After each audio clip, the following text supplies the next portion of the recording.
کریم کے اس فرمان کی تشریح سے متعلق ہے جس میں اپنے فرمایا کہ اسلام کی بنیاد 5 چیزوں پر رکھی گئی ہے اور ایمان کا تعلق قول اور فعل ہر دو سے ہے اور وہ بڑھتا ہے اور گھٹتا ہے، جیسا کہ اللہ تعالیٰ نے فرمایا تاکہ ان کے پہلے ایمان کے ساتھ ایمان میں اور زیادتی ہو، سورۃ فتح 4، اور فرمایا کہ ہم نے ان کو ہدایت میں اور زیادہ بڑھا دیا، سورۃ الوف 13، اور فرمایا کہ اور جو لوگ سیدھی راہ پر ہیں ان کو اللہ اور ہدایت دیتا ہے، سورۃ مریم 76، اور فرمایا کہ جو لوگ ہدایت پر ہیں اللہ نے اور زیادہ ہدایت دی اور ان کو پرہیزگاری عطا فرمائی، سورۃ محمد 17، اور فرمایا کہ جو لوگ ایماندار ہیں ان کا ایمان اور زیادہ ہوا، سورۃ مدثر 31، اور فرمایا کہ اس سورت نے تم میں سے کس کا ایمان بڑھا دیا،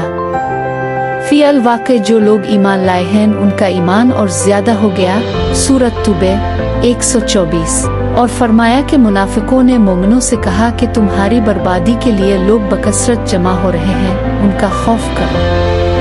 پس یہ بات سن کر ایمان والوں کا ایمان اور بڑھ گیا اور ان کے منہ سے یہی نکلا حسبنا علیہ انام الویل، سورۃ العمران 173، اور فرمایا کہ ان کا اور کچھ نہیں بڑھا، ہاں ایمان اور اطاعت کا شیوا ضرور بڑھ گیا، سورۃ احزاب 22، اور حدیث میں وارد ہوا کہ اللہ کی راہ میں محبت رکھنا اور اللہ ہی کے لیے کسی سے دشمنی کرنا ایمان میں داخل ہے، روا ابو داؤد عن ابی امام۔ اور خلیفہ عمر بن عبدالعزیز رحمہ اللہ نے عدی بن عدی کو لکھا تھا کہ ایمان کے اندر کتنے ہی فرائض اور عقائد ہیں اور حدود ہیں اور مستحب و مسنون باتیں ہیں جو سب ایمان میں داخل ہیں،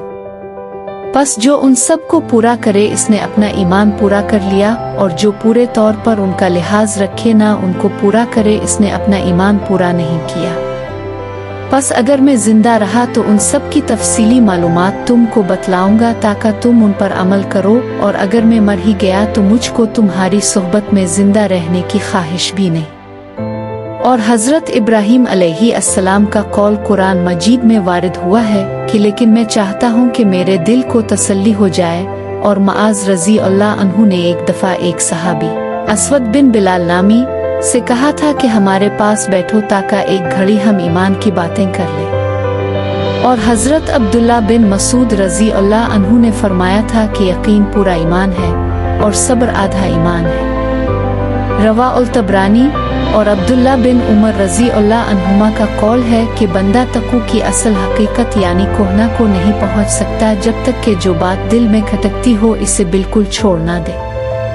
اور مجاہد رحمہ اللہ نے آیت کریمہ شر لکم من الدین الخ کی تفسیر میں فرمایا کہ اس نے تمہارے لیے دین کا وہی راستہ ٹھہرایا جو حضرت نوح علیہ السلام کے لیے ٹھہرایا تھا۔ اس کا مطلب یہ ہے کہ اے محمد، ہم نے تم کو اور نوح کو ایک ہی دین کے لیے وصیت کی ہے۔ اور حضرت عبداللہ بن عباس رضی اللہ عنہما نے آیت کریمہ شرم نجا کے متعلق فرمایا کہ اس سے سبیل سیدھا راستہ اور سنت نیک طریقہ مراد ہے۔ اور سورۃ فرقان کی آیت میں لفظ دعا کم کے بارے میں فرمایا کہ اے منکم، اس سے تمہارا ایمان مراد ہے۔